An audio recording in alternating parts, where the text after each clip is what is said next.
First to arrive are sockeye salmon, in a tributary of the McNeil called Mickvick Creek. They get here before most of the bears. At first, the welcoming committee consists of a single young bald eagle. But the others will be here soon, as the tide floats the salmon upstream to their spawning grounds.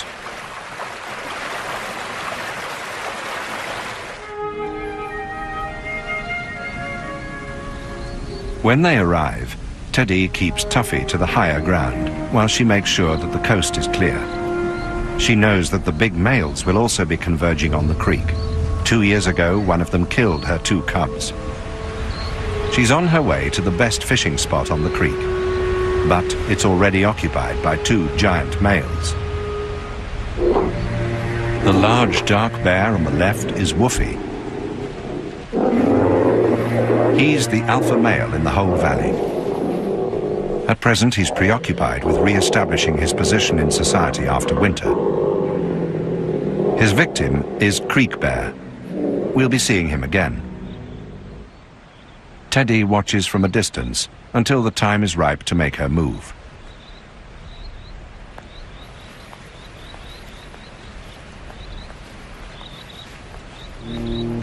Woofy swaggers away, using what's known as the cowboy walk, emphasizing his bulk and strength. Teddy can now go down to the water in search of her first fish of the season. The salmon are held up on their runs by falls and rapids in the river, and these are the best places to catch them. As her mother goes down to the falls, Tuffy stays timidly up on the bank, where she can make a run for it if another bear suddenly turns up.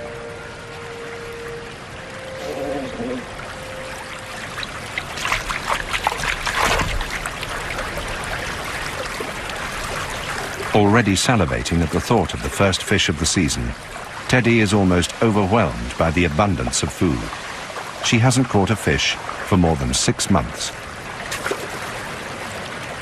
The first fish of the season is hers, although her cub on the bank above is longing for a taste. Teddy needs to replenish her fat reserves after the long fast of winter. Tuffy looks like being disappointed. Other bears are arriving to interrupt her mother's fishing. This is Jewel and her 2 cubs, also on the way to the falls.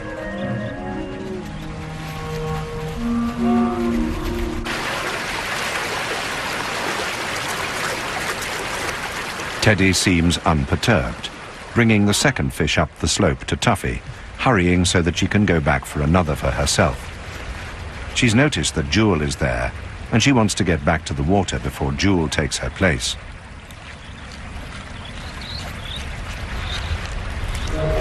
Jewel is thin and hungry after the winter. She's desperate to fish. But first, she must make sure that her exuberant cubs are in the right place where she can see them, and that could take some time.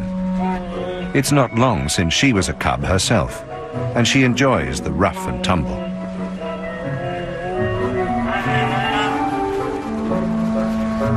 There's only room here for 1 big bear to fish, and Teddy wants to make sure that it's her, not Jewel or anyone else. Tuffy is left alone on the bank.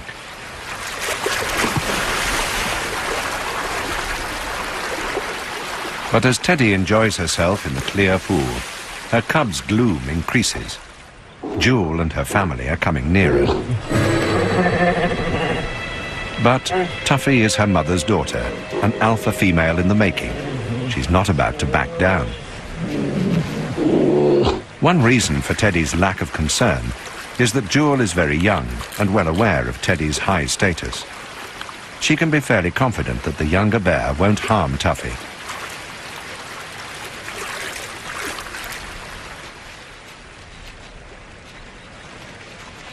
When she brings up the next fish, the standoff takes a turn in Tuffy's favor. Jewel recognizes Teddy, and she knows that she will not hesitate to attack if she and her family get too close.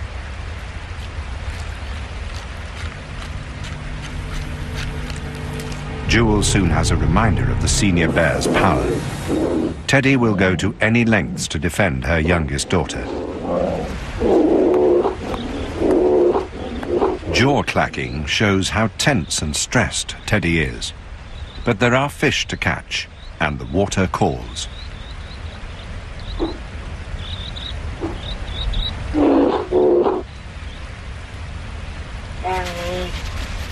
Jewel and her cubs advance once again.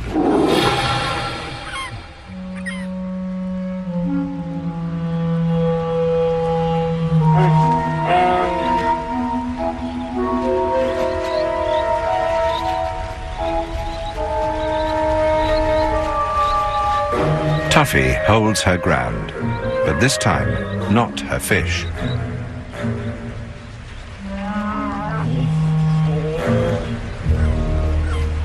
Male bears are big trouble for females with cubs. When Woofy appears over the horizon, Teddy goes quickly back to guard her cub.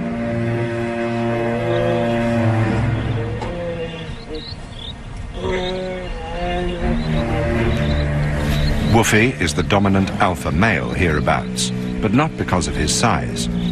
At 600 kilos and nearly 3 meters tall, he's not the biggest bear in the valley, but he is by far the most aggressive.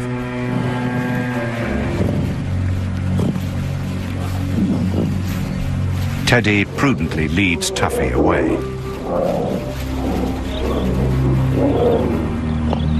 Woofy finishes off Tuffy's fish, but that's not the main reason he's here today. It's the mating season, and he's on the lookout for receptive females. Those with cubs had better keep out of the way. Males sometimes kill and eat cubs. Woofy might be Tuffy's father, but that wouldn't stop him from making a meal of her if the opportunity arose.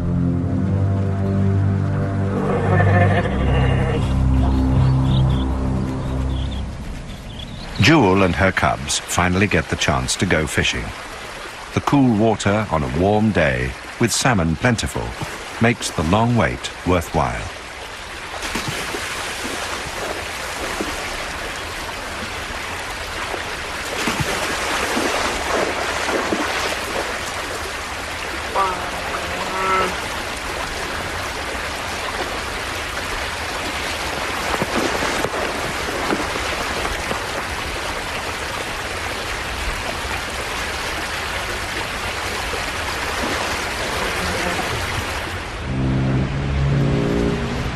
Another male, Larry, has arrived at the river in search of a mate. He's in his 20s, about 5 years older than Woofy, but much less aggressive. Nevertheless, he's a daunting presence for any mother with cubs.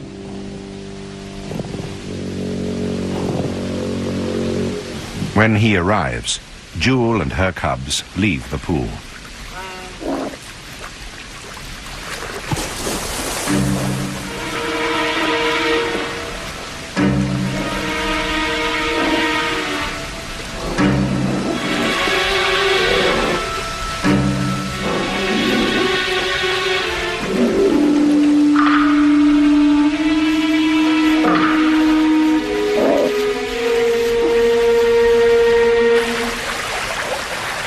Larry is hungry too. The females can wait while he gets himself something to eat.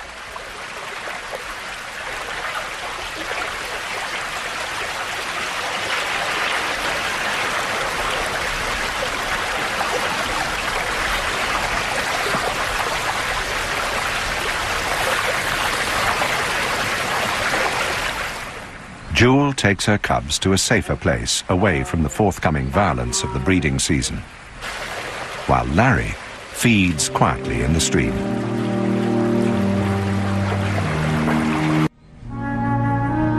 For the next few days, the falls will be no place for females with young, so they take their cubs further downstream in search of other food.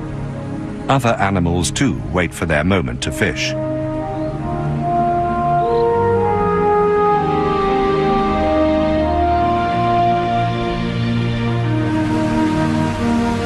The mothers will keep to the higher ground, well above the banks of the creek, out of the way of marauding males.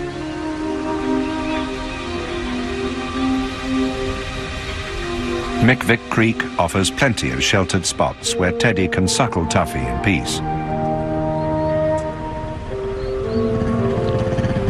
Tuffy is still only 16 months old, and her diet still contains a large proportion of mother's milk. All the bears with cubs move along this path, high on the ridge above the river. A couple of days later, Kutsi arrives with her 2 cubs. She's probably one of Teddy's daughters, about 8 years old, and this is her first litter.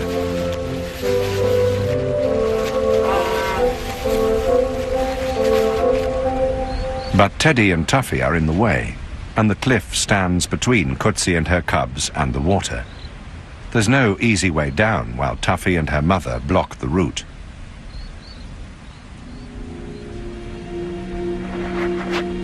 And it's a very long way down.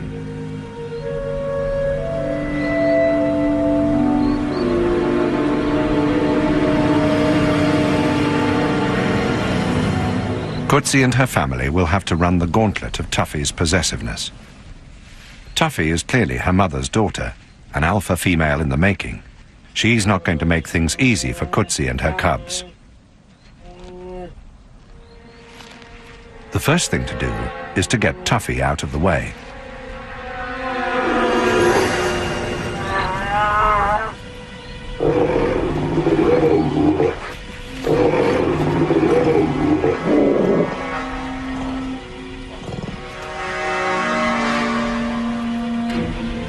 But she won't back down. When the time comes, Tuffy will inherit her mother's mantle as senior female in the valley.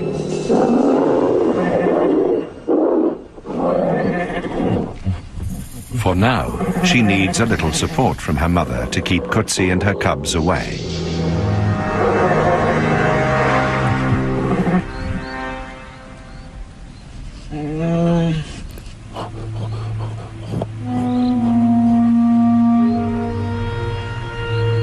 So there's nothing for it but to try the climb. It's easy enough for Kutsi, but very dangerous for the cubs.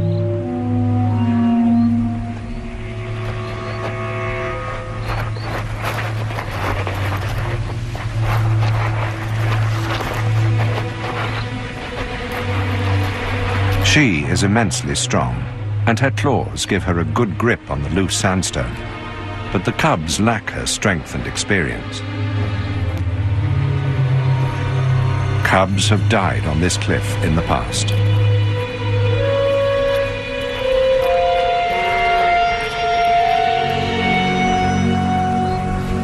But they make it safely to the ground, much against Tuffy's will. In her agitation, Tuffy nearly succeeds where the cliff failed, in maiming her cousins with an accidental bombardment.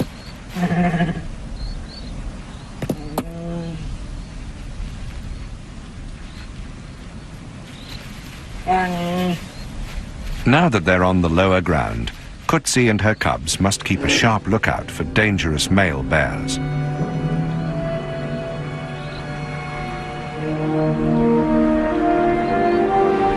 But the terrain is more open here, and they should be able to see them coming from some way away.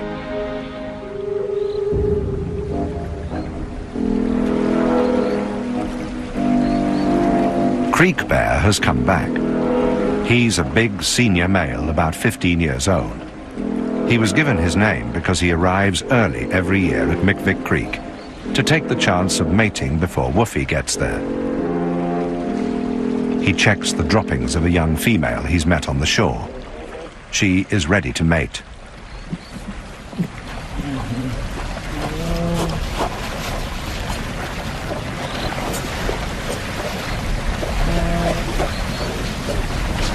There are few preliminaries in grizzly bear courtship. The female is just as anxious as the male to start a new generation.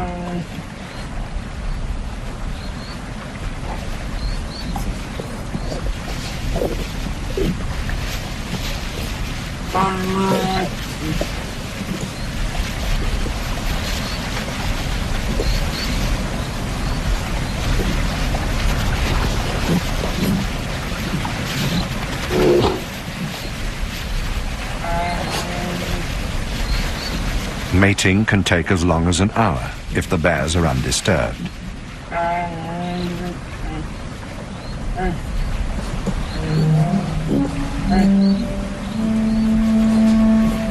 But another bear arrives on the scene, disrupting Creek Bear's plans.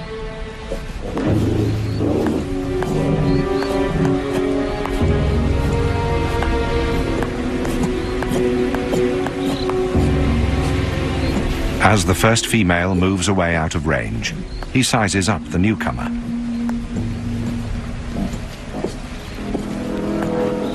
Rolling towards the challenge with the cowboy walk, he discovers that the intruder is another female, also ready to mate. Kutsi and her cubs move further away in case of trouble.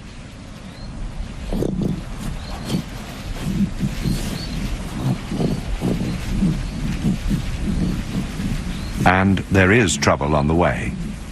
Even while Creek Bear is mating, Kutsi and her cubs see Larry coming over the hill.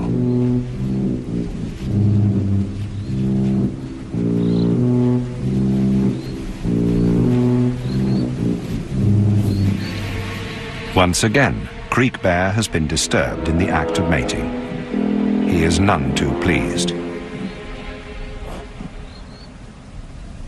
Larry has the scent of the females strong in his nostrils. In spite of Creek Bear's looming presence, Larry feels a powerful urge to mate.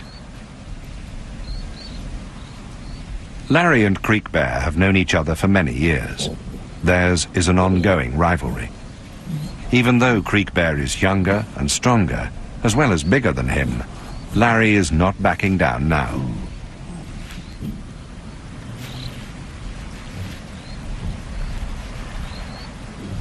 As his rival swaggers up to him, Larry has decided to stand his ground.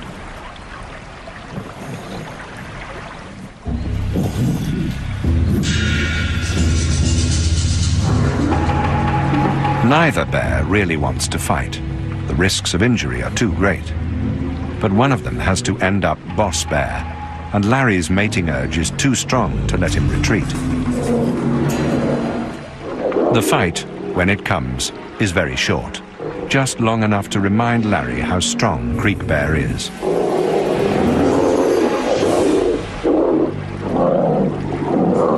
After a little more huffing and puffing, it's over.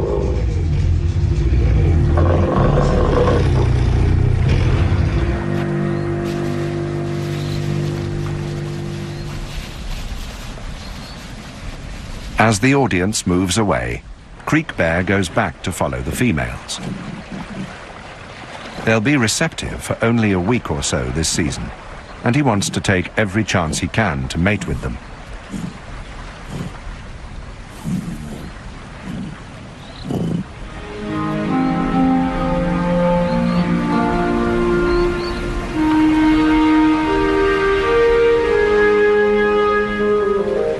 Meanwhile, Kutsi leads her cubs to the grass flats, where she will introduce them to a new source of food. Grass might seem out of character for these huge carnivores, but it's a very valuable food, especially when the fish run is not as good as usual. It's high in protein, and it's good for the digestion. Through the spring and summer, sedge grass is a staple food for the grizzlies.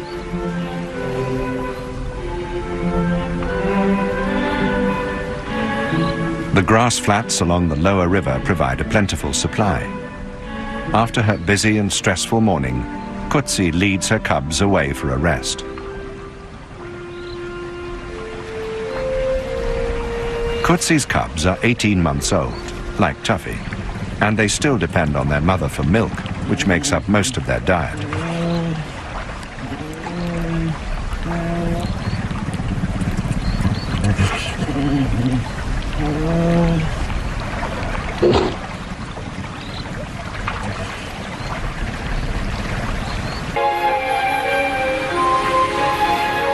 By now, it's early July, time for the most important event of the year at McNeil River. This is why these great carnivores gather here, forming the greatest concentration of brown bears in the world. The snow has melted from the mountains, watering wind-swept meadows of grasses and flowers, all in full bloom.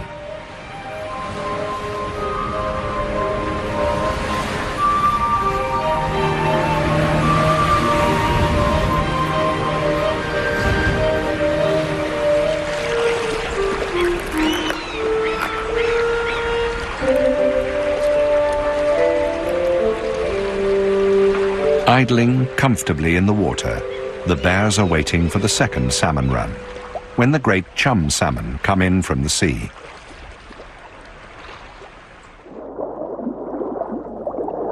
Chum salmon usually arrive in huge shoals numbered in tens of thousands. This year, for some reason, the run is late and slow to start, but there are still fish to be caught. Salmon are the reason that the brown bears here are among the biggest in the world. They supply not only protein to allow the bears to grow to a huge size, but also abundant fat to build up their reserves for the winter. When the fish arrive, the bears are ready.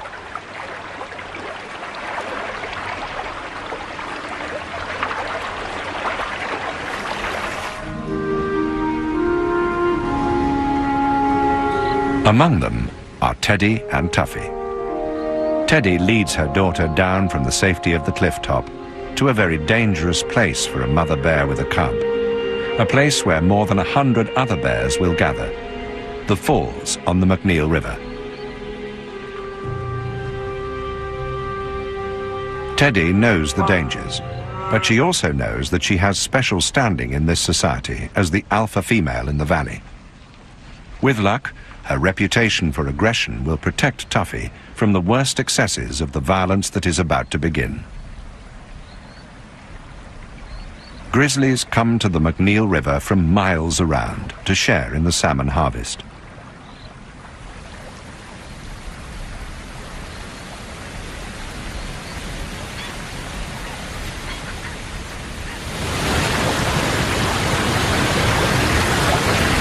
The river is a mainstay in their lives. Swollen with meltwater, it provides a highway for the salmon and thus a larder for the bears. Early in the season, big males dominate the scene.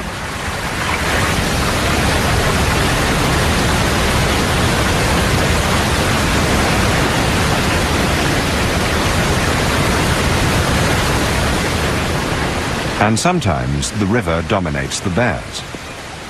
But 350 kilos of bear is not easily daunted by a ducking.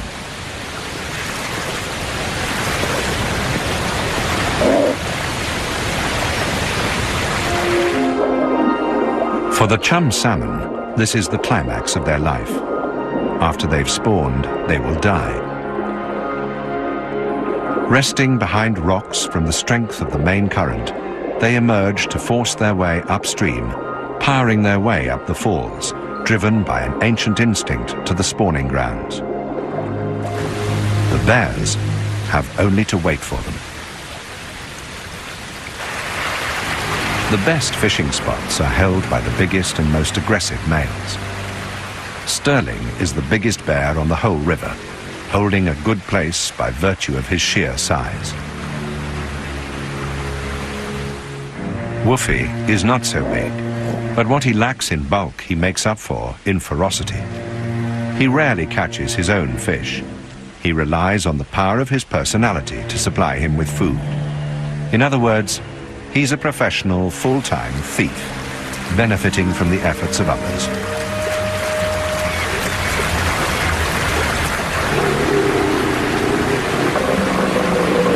He simply knows that any fish caught here belongs to him. He's prepared to fight for it, and has the scars to prove it. Most other bears simply give him their catch, and go out to find more. He's been getting away with it for years.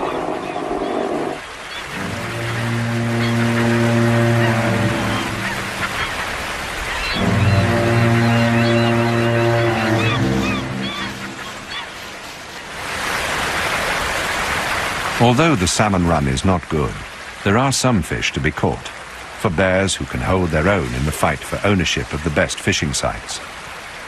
For those bears forced to dive in open water, the pickings are not quite so good.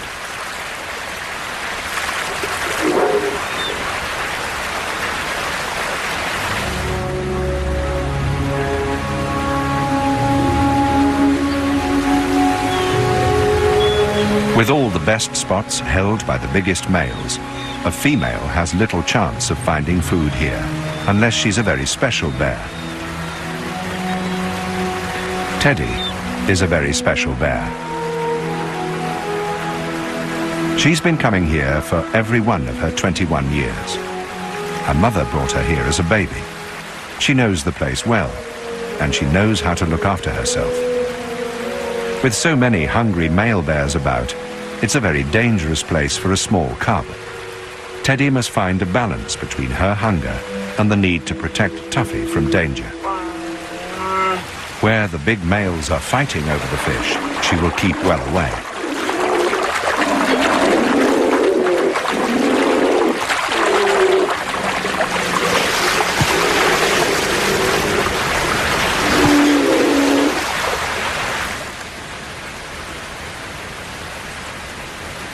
Tuffy watches the violence from close beside her mother.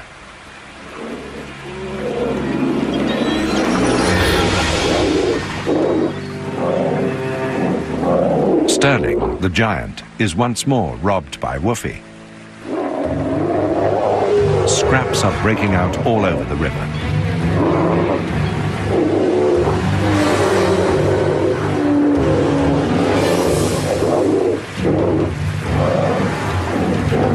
It's not all about food. There are important matters of status to be decided. The fights over salmon serve to maintain the order of dominance among the big males.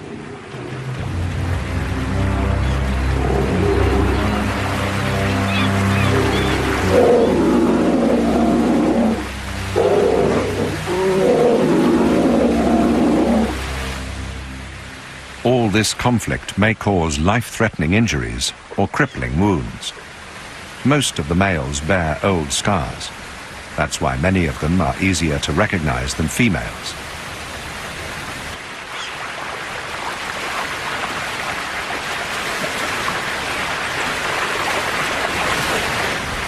The safest course of action once a bear has caught a fish is to get out of the water and away to a secluded place where he can eat it alone.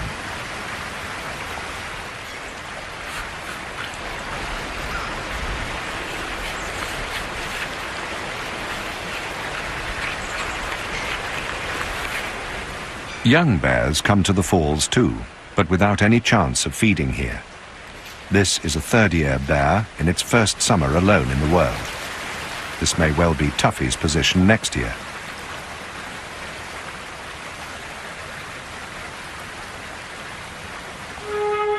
But for now, Tuffy is with her mother and in a very privileged position. As soon as the chance arises, Teddy will hurry down to the water.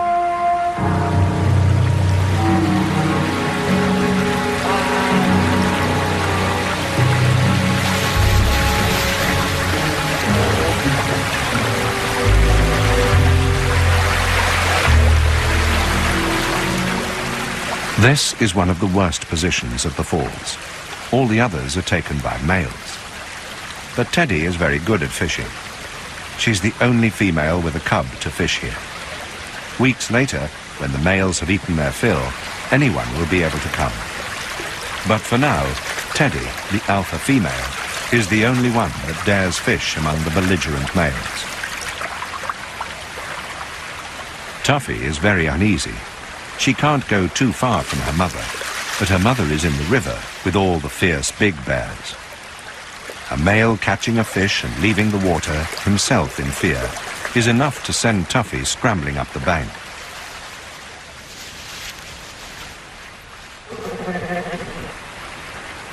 Teddy has to follow her and bring her back to where she can keep an eye on her and keep her out of harm's way.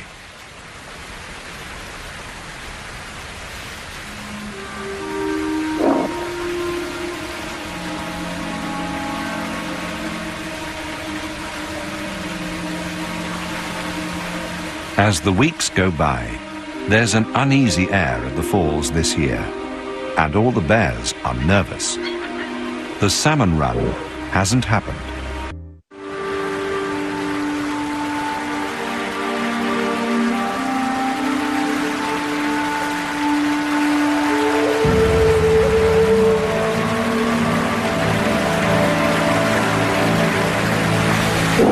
Fights are no longer over fish, but over places from which fish might be caught.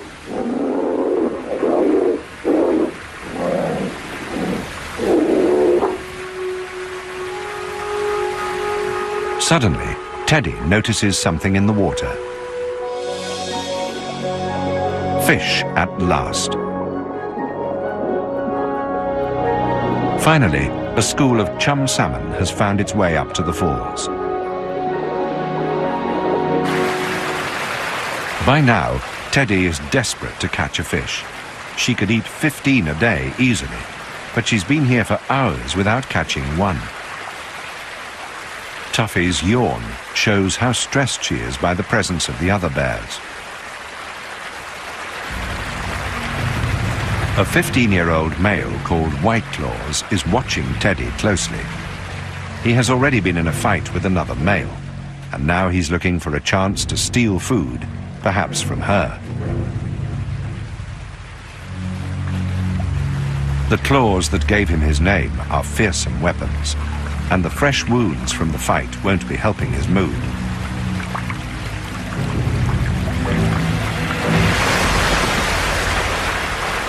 As Teddy fishes, she must keep a close watch on White Claws. He obviously means her no good.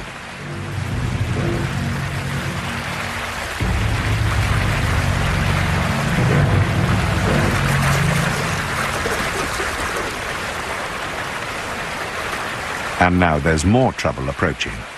Earl wants to move in on Teddy's fishing spot. He's an old male, and he's probably known her all her life. He should know she's the alpha female, but in case he's forgotten, she reminds him.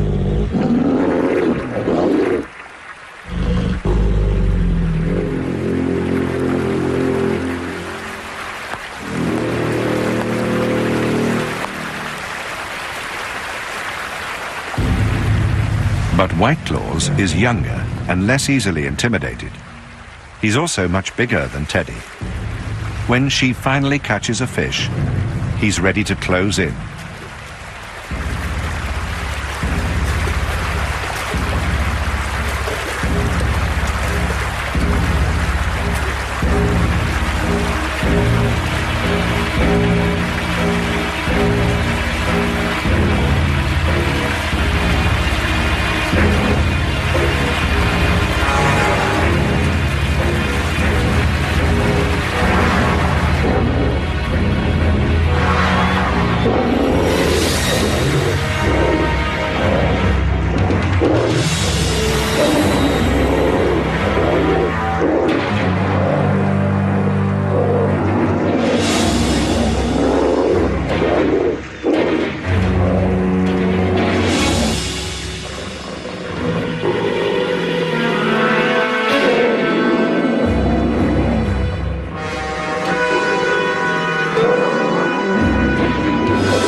The dropped salmon drifts off downstream, with White Claws in dogged pursuit.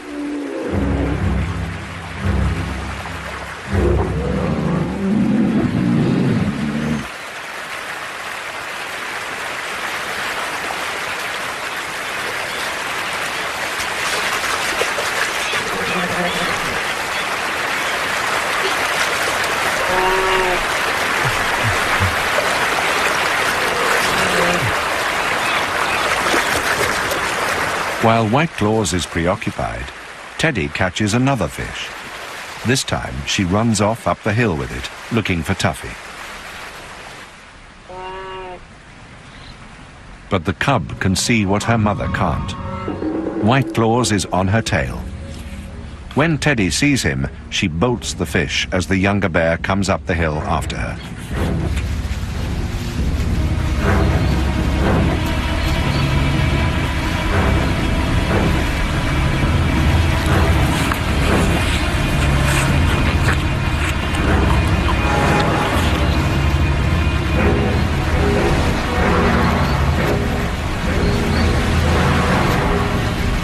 When he gets there, he's too late. But Tuffy still hasn't eaten. Teddy goes to the river one more time. She is nothing if not tenacious.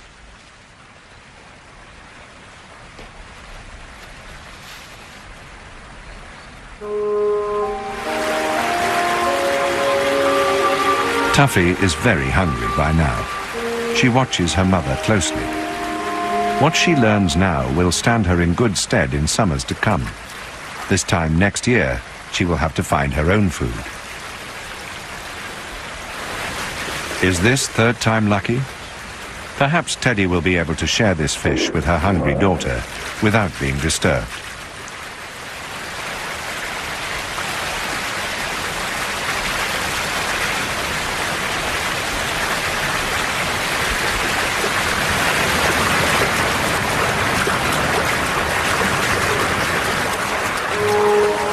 This time, Tuffy leads her mother up the hill.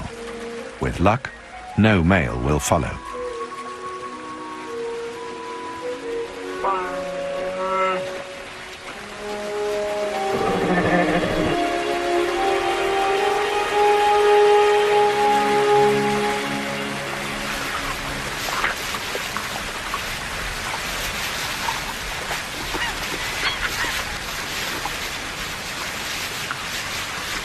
Normally, by this time of year, McNeil Falls is open to all comers, including mothers and their young. A mother like Rolly, with 3 first-year cubs, would come here to catch fish from the last of the run, once the males were all well-fed and relaxed. But not this year. This year, the shortage of food has left the males hungry and argumentative right to the end. Rolly takes her cubs back downriver.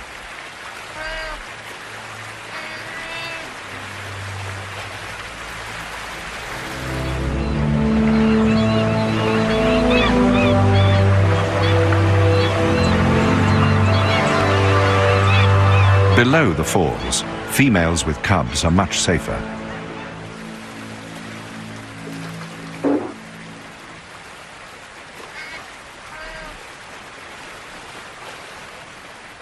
The food isn't so good, but there is plenty to be had. There are scraps of fish from kills higher up, and the exhausted chum salmon are spawning at the end of their life's journey.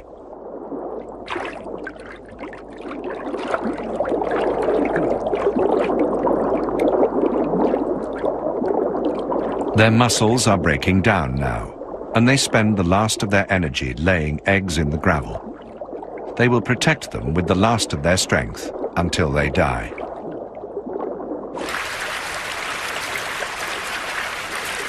A second-year cub, the same age as Tuffy, chases the dying salmon. The fish now have only days to live, their life's work done.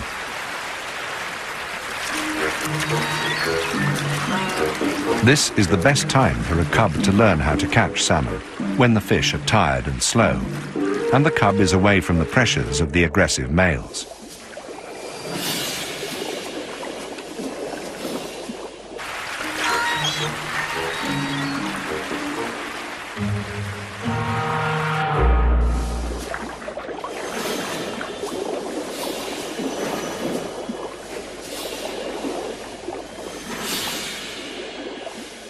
The cub has caught a salmon head. Not exactly a triumph of the fisherman's art, but a significant meal for a young bear. However, she still relies on her mother for most of her food. Her mother is called Mouse.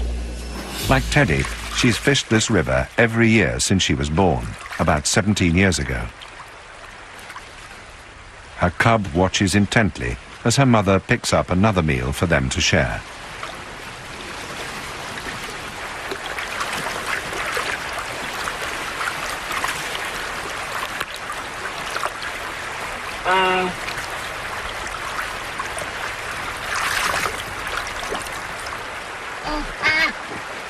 Here, away from the tensions of the falls, cubs can play in safety, learning the skills they will need later and sharing the food with their mothers. Rolly and her cubs are at ease here, feeding on the spawned-out salmon.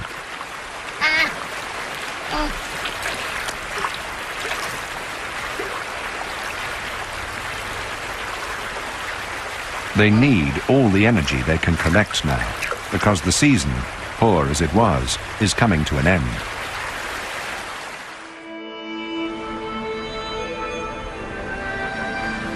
It's now late August, autumn on the Alaska Peninsula. The grass and flowers have gone to seed, and there's a chill in the air that speaks of the coming winter.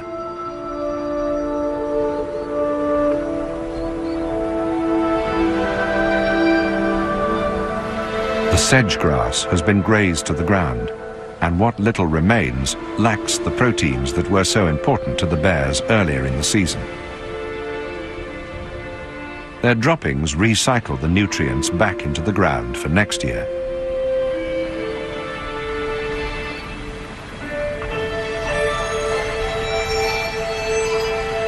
On a dreary morning at the end of a disappointing season, there's a strong sense that time is running out. Most of the bears have left McNeil Falls in the search for better fishing elsewhere before it's too late.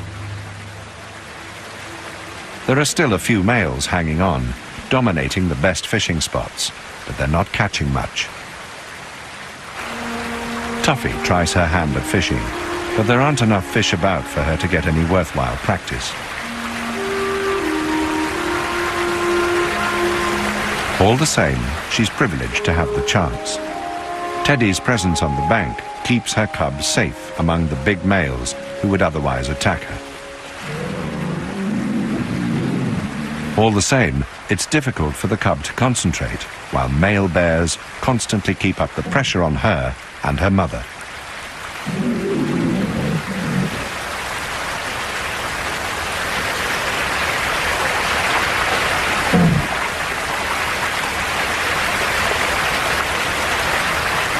The two keep close together in the face of the threat of aggression.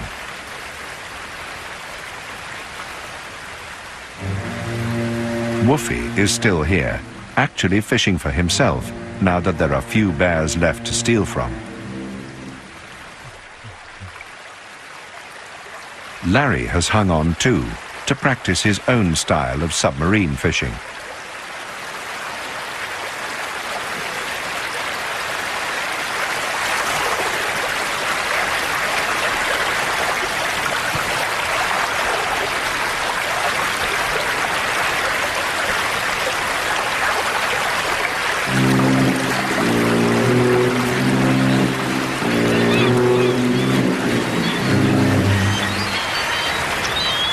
When Woofy sees that he has been successful, he moves in for the umpteenth time this summer and casually relieves Larry of the remains of his meal. In spite of his scars, Woofy is in very good condition. Being alpha male has its advantages when food is in short supply. But as the years go by, Woofy will inevitably begin to fail. Sooner rather than later, one of the other males will take over his position as alpha male.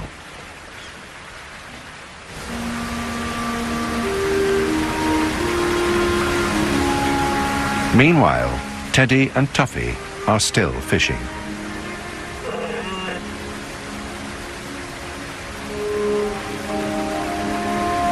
Most of the males have left now, and their patience is rewarded by the chance to gather a little more food before the onset of winter.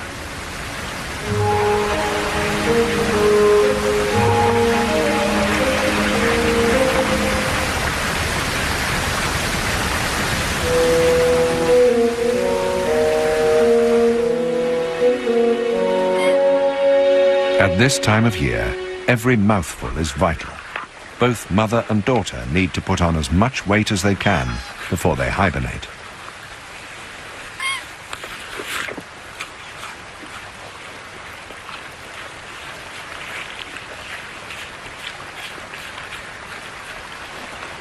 Where usually they would pick out the best morsels from a fish, now they eat the whole thing, fins and all.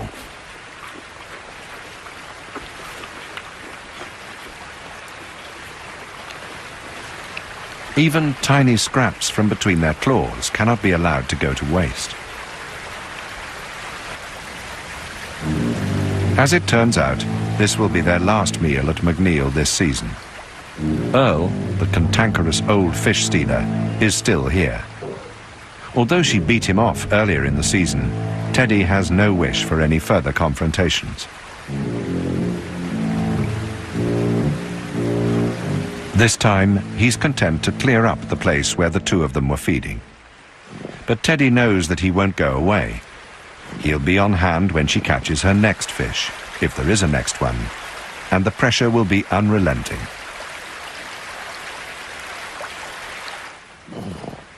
It's time to leave. Tuffy and her mother will wander to another river in search of more spawned-out salmon and finish their autumn's feeding on berries in the hills before they hibernate to wait for the spring. The feeding at McNeil River is well and truly over. Next year, Teddy and Tuffy will no longer be mother and daughter. Tuffy will be alone in the world, just another defenseless third-year cub. There will be nothing Teddy can do to protect her. The McNeil River will look very different then. When they wake up, Tuffy's place in society will be very different. Without Teddy to defend her, the young bear will need all her toughness to survive.